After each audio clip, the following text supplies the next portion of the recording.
Good morning. Uh, I don't suppose anyone would know me if I left the mask on, so I'm taking the mask off. Uh, what we'd like to do this morning is give you all an update as to where we are relative to the Covid-19 virus. And I'd like to probably just take a minute and reflect on how much devastation and damage that virus has caused across the country and across the world. It's a serious, very serious proposition that we have before us, and I can't stress enough how important it is to wage a great campaign against this disease. We have had several questions from residents and family members. I've selected the 5 top questions to try and give you some insight, and I will say that with the understanding that you can always call me if you have further questions or suggestions, recommendations. So with that in mind, let's get started. The first question is the big question: what is the status of the campus? Yes, Knollwood was one of the nursing centers that the Department of Public Health and Beaumont Nursing and Rehabilitation Center asked to participate in receiving Beaumont residents. We did accept 3 residents, but all 3 were not positive for COVID-19. So there are no positive findings at this time at Knollwood, either in the patient population or the staff population.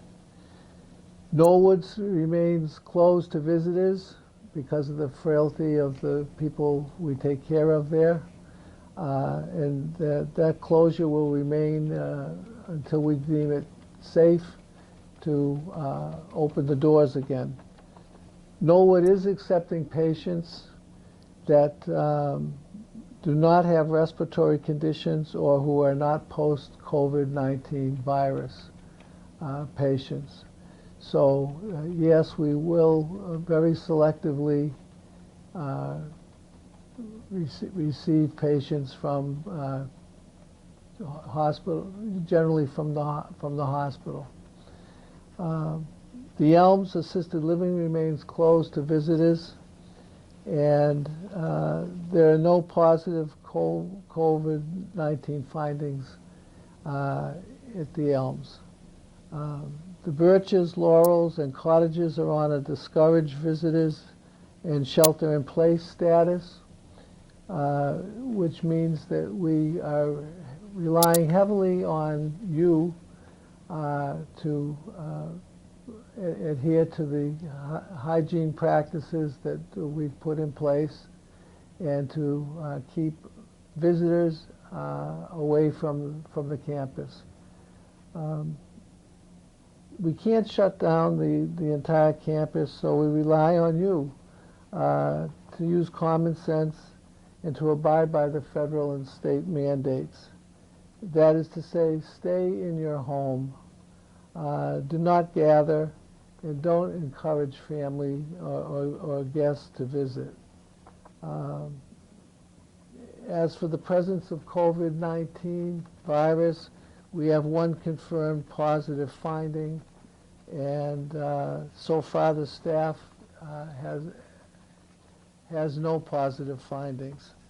So we've been very lucky, but remember, we could have several asymptomatic situations as well as people not willing to share the fact that they may have been diagnosed with the virus. So we have to be very stringent in our practices and, quite frankly, treat everyone as though they were symptomatic. So maintaining 6 foot or better distance from people, not gathering in groups of over 3. And question number 2 is, what are we doing to protect the campus? This disease is all about transmission, so our plan of attack centers around transmission. We've shut down all public areas and sources of mass gatherings. We continue to purchase, when and where we can, scarce resources such as masks, gloves, gowns, disinfectant, food, just so in the event of a shortage of any and all of these products, that we have sufficient inventory to take care of the residents we serve. We have all staff practicing recommended hygienic steps, emphasizing vigorous washing of hands, disinfecting of doorknobs, flat surfaces, anywhere where there may be a buildup of droplets or other means of conveying this disease. We're working with the Masonic Health System to group purchase for these items, and where we can, we share vital resources so that each entity can be assured that if they run short of any of the vital products that are necessary, that the other agency, organization will bail them out. And to give you an example, we just recently, with the Masonic Health System, purchased 10,000 N95 masks for use in the nursing centers. And those masks are on a flight from China as we speak, and should be arriving over the weekend and going online the first of the week. We've set up screening centers in the Birch's lobby to identify potential carriers. We're asking several relevant questions, plus taking temperatures.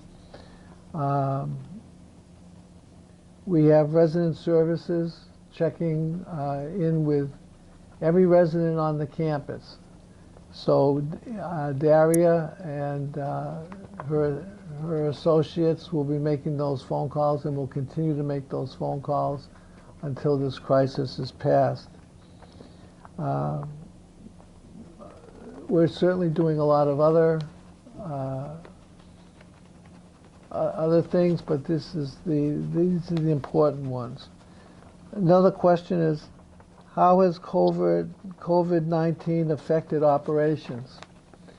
It's certainly put a significant strain on our housekeeping teams, where infection control is paramount to fighting this disease. So the housekeepers are working beyond capacity almost. So if possible, when you see them, thank them for the job they're doing. In some ways, they're the most critical personnel on the campus right now because of the infection, the danger of infection. Resident services is almost overwhelmed with providing services to residents and family,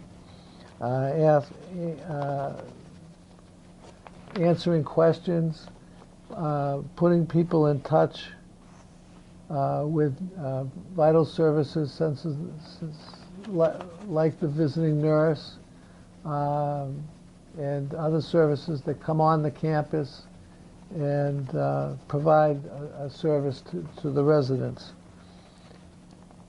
Another question that comes up is, what about Easter?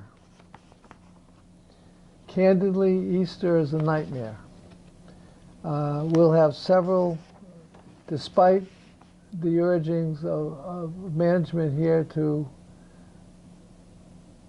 dissuade people from coming to the campus on Easter. Several guests will descend upon the campus. We don't know where they've been, where they've come from. We don't have any way of screening so many people. And so we ask you again not to have guests on Easter.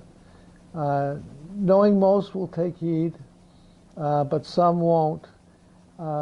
We have instituted a policy of only providing a meal for you, the resident. On Easter, we will not provide meals for any additional people in your home. Residents may select your meal, and it will be delivered. But I reiterate that we will not be delivering or preparing meals for guests. It sounds draconian, but we don't want people on the campus. That is the most vulnerable issue in this whole attack on COVID-19 is transmission and association. We want you to associate with no one, and we want you transmitting through guests a potential disease. Anyone coming to the Birches will be subject to screening and having his or her temperature taken. But again, we hope that you abide by our request not to have guests. Another question was, how will we survive this financially? Post-COVID-19 will be hard. Some of our depositors have pushed back move-ins. Others have dropped off because of the market decline and threats of recession. We have spent funds on additional inventory that ordinarily we would not have purchased. Our catering division has pretty much come to a halt as the Summit day health sites that we service have been closed down. We're not able to open our memory care unit because of the strain on the state surveyors that is all focused on COVID-19 now and are not doing surveys. But that being said, we will fight back. The marketing and sales department has already started working on a post-COVID-19 marketing strategy. We're working with Summit on new catering business as they look to develop post-COVID-19 service programs for their clients. And most importantly, we've successfully applied for federal relief. Our application was accepted for further review. If at the end of the process we are accepted for federal funds, it will be around $1.4 million. And while it comes in the guise of a loan, if we maintain certain standards, which I'm confident we can, that loan will be forgiven, so that becomes a grant of $1.4 million. So we're not lying back waiting for things to happen to us. We are developing a plan where we're in control of what we do. And